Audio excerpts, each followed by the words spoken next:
I take cognitive physicals. So I do a cognitive mind test, okay? And a lot of people wouldn't be able to do very well. Not easy. You get to those last questions. I've done 3 of them. No other president has agreed to do them. I do them because I have no problem with it because I'm 100%. Trump's physical and cognitive health has taken a disturbing turn. During an exclusive NBC interview last night, he discussed his obsession with taking cognitive tests. These aren't called cognitive mind tests. They're cognitive exams designed to detect mental decline. Trump then discussed his continued use of aspirin against medical advice. I'm 100%. Now, there Still will be a taking the time. aspirin? Still taking the aspirin? I do. I take aspirin. And I don't want to change, I don't want to. So you go against your doctor's orders. You do what you kind of feel. I've been taking aspirin for 30 years, and I don't want to change it. So, they say take the smaller one. I say, well, I want that blood to be nice and thin running through my heart. The situation deteriorated further. Trump claimed he loves taking physicals and repeatedly subjects himself to medical examinations. I feel great. I mean, physically and mentally, I feel like I did 50 years ago. It's crazy. Now, there'll be a time when I won't be able to give you that answer, but that time hasn't come, I do. I think it's very important. I've done more physicals. I take physicals just to give the report out. When the NBC reporter asked if anyone would tell him when his age begins impacting his job performance, Trump's answer revealed troubling insight into his self-awareness. If at any point your age impacts your job, who's going to tell you that, or do you think you'll know yourself? I think I'll know myself. Yeah. Additional examples of serious physical and cognitive decline emerged throughout the interview. One particularly bizarre moment came when Trump, after repeatedly attacking Bill and Hillary Clinton, suddenly expressed distress that Republicans are investigating Bill Clinton, claiming it bothers him and that Clinton understood him.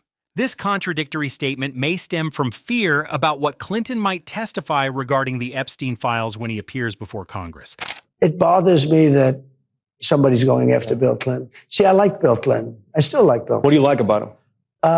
I liked his behavior toward me.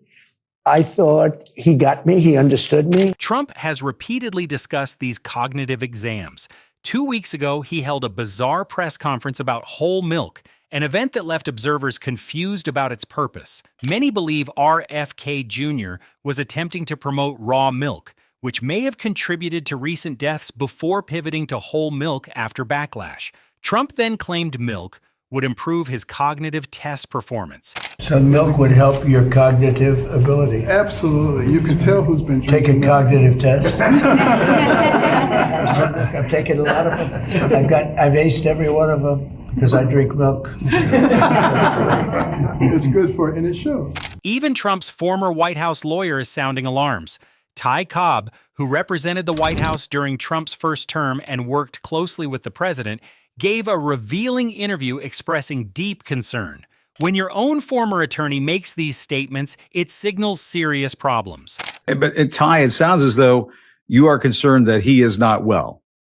Oh, he's not well. I mean, look, I was very clear when my friend Joe Biden was, shaking hands with the air and struggling to find the door to get off stage. And, finally the whole country saw what, I'd seen for a couple of years, after the debate, that he was not well, that he was not capable of leading the country. And Trump is worse. I mean, you cannot do those screeds that he did for the G7 or the things that he had said about, Greenland, the things he says about Venezuela, the things he says about, his predecessors, Obama, Biden.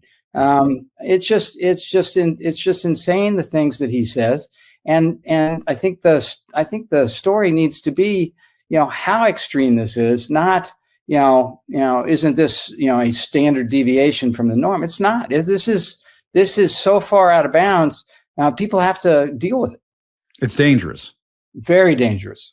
Yeah. And look at the damage. We have allies, allies that have been our allies for 100 years, through wars, blood and treasure, who will not share intelligence with us because of the war crimes that Trump has committed. Right. They won't share intelligence with us because they're afraid that it goes from Trump to Putin. we are in a place we have never seen before, and we need to navigate out of it as quickly as possible, or we're going down. Additional signs of Trump's deteriorating mental state include his increasingly uncontrolled attacks on female reporters. While Trump's misogyny has always been apparent, the frequency and intensity of these outbursts suggest worsening cognitive decline, potentially Alzheimer's or rapidly accelerating dementia, according to medical professionals. The incident with Caitlin Collins 2 days ago exemplifies this pattern. Maybe get onto something else. But what would you say to people who feel like they haven't gotten healthcare, justice, Mr. President? Something that people care about. Yeah, what did you say? Go ahead. What would you say to are the survivors who feel like they haven't gotten justice? justice? You are the worst reporter. No wonder CNN has no ratings because of people like you. You know, she's a young woman. I don't think I've ever seen you smile. I've known you for 10 years. I don't think I've ever seen a smile Well, on I'm your asking face. you about survivors of Jeffrey You Epstein's, know why Mr. you're not President. smiling? Because you know you're not telling the truth. And you're a very dishonest organization, and they should be ashamed of you. 2 months ago on Air Force One, Trump yelled at another reporter, calling her piggy. Sir, yeah, Jennifer, is there something incriminating in the file, sir? Quiet. Trump's sycophants, including Speaker Mike Johnson and J.D. Vance, attempt to defend these outbursts as humor or evidence of Trump's perceptiveness. Johnson specifically defended the Caitlin Collins attack as showing Trump's awareness. There was a moment in the Oval Office, I wasn't even in there, but I was in the West Wing, and somebody sent me where he was talking to Caitlin Collins, who's the CNN anchor. And I have a decent relationship with Caitlin Collins, which is unusual given that she's from CNN. But the president, she's asking a question. The president says, "Why don't you ever smile?" Yeah. And it's actually so perceptive. Even if you're asking a tough question, even if you take your job very seriously, why does it always have to be so antagonistic? Well, I laughed because I saw online everybody was calling him sexist for saying that. And I literally said the same thing about Caitlin Collins a year ago on my show. She never smiles. Every once in a while, you have to smile. Roger Ailes used to tell us that. Every once in a while, you remember to smile, show the viewers that you have a heart. Returning to the NBC interview, the reporter questioned why Tulsi Gabbard, the director of national intelligence, participated in the raid of Fulton County election offices where 2020 ballots were seized. Trump's description of Gabbard is disturbing. He referred to her as foreign governments. Does he mean she's an agent of foreign governments? Why is Tulsi Gabbard there? I don't know, but a lot of the cheating comes from it's international cheating. You have people, they say, from China trying to. You put this on let me ask Truth you, Social. do you think China tries to influence our election? We know that foreign governments try to influence a lot of things in this country. Therefore, she's foreign government. But medical experts have weighed in on Trump's recent behavior. Dr. Vin Gupta, a renowned physician, provided his professional assessment based on observable symptoms. Ben, from the very start, I think number one, he's the president of the United States, so let's hope he's getting, beyond the headlines, the care that he needs. He does have a family history, importantly, of age-related dementia. His father, famously, this has been well documented, Fred Trump, had age-related cognitive decline, and it manifested, frankly, and a lot of his family members have actually spoken out about this. There's a lot of similarities between what we're seeing more and more frequently. We're observing a lot of the trends that we first noticed a few months ago, where there's a symmetry between some of these earlier signs, in his case, and what his father went through. Married Trump, others of his extended family have spoken out about this symmetry. But what are we seeing? We're seeing, again, we're just observing the facts here. Just to say we don't have his medical data, I don't have access to his medical chart, but this is what everybody's observing, and he's the president, so I think the scrutiny is fair. Word finding difficulties. The fact that he has inattention, he loses his train of thought. Everybody is describing these speeches as meandering, covering 30 different topics in the course of, say, 2 minutes. He's meandering. So that's inattention, clear inability to express his own thoughts, difficulty completing a sentence, tangential speech, of course, memory issues. He doesn't know that he's talking about Greenland for even the course of a sentence, and he confuses it with Iceland. There's significant concern. And, that's just on the nature and content of a speech. Dr. Gupta continued his analysis, noting additional concerning symptoms. He's lashing out.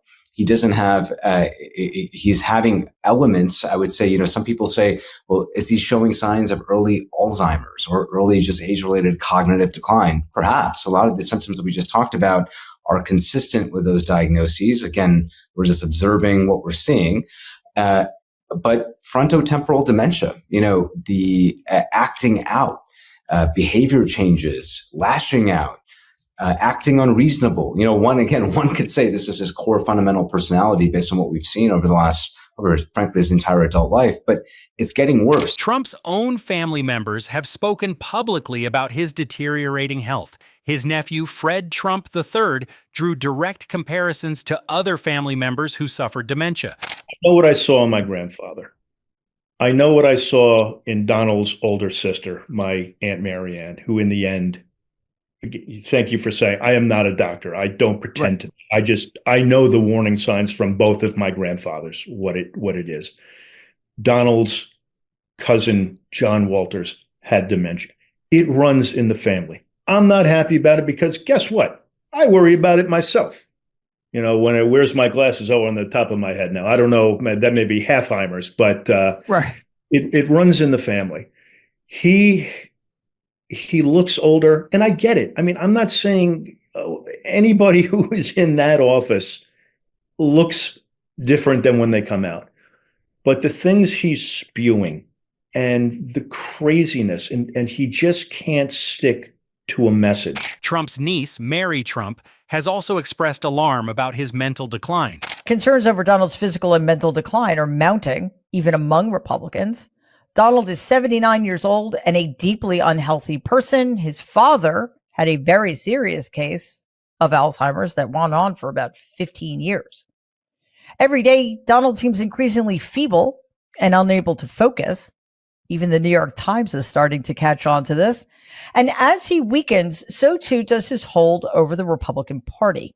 On November 19th, journalist Amanda Marcotte speculated in an article that it was Donald's MRI that spurred GOP House members to reverse their stance on the vote to force the release of the Epstein files.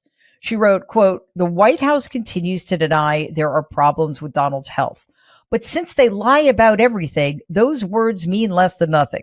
The public evidence that the 79-year-old Donald is not doing well is hard for even the most diehard MAGA types to ignore," unquote. Recently, according to the Daily Beast, Donald accidentally boosted a post from an account literally called "Impeach Donald for a Third Time." Included was Senator Mark Kelly's message reminding service members they can be constitutionally obligated to refuse legal orders. In other words, Donald promoted calls for him to be removed from office. It's another day proving the obvious. Donald cannot tell his allies from his enemies, his days from his nights, or his own propaganda from uncomfortable truths about his failures. Perhaps most revealing, Trump claimed during the interview that he's upset Republicans are investigating Bill Clinton regarding the Epstein files. He insisted that only Bill Clinton appears in the files along with Bill Gates, claiming he's not mentioned at all. Trump's name appears 38,000 times across the Epstein documents, more frequently than Harry Potter's name appears in all 7 Harry Potter books combined. Have nothing to do with Jeffrey Epstein. And in fact, if you look at the DOJ, they announced, they released 3 million pages. It's like this is all they're supposed to be doing. And frankly, the DOJ, I think, should just say, we have other things to do, because that whole thing has turned out, other than Bill Clinton and, Bill Gates and lots of people that there are a lot of questions about it, but nothing on me. The evidence of cognitive decline continues mounting. From contradictory statements to memory lapses, from uncontrolled outbursts to bizarre claims, the pattern is unmistakable. Trump's family history of Alzheimer's and dementia, combined with observable symptoms documented by medical professionals and his own family members, paints a troubling picture of a leader whose mental faculties are rapidly deteriorating.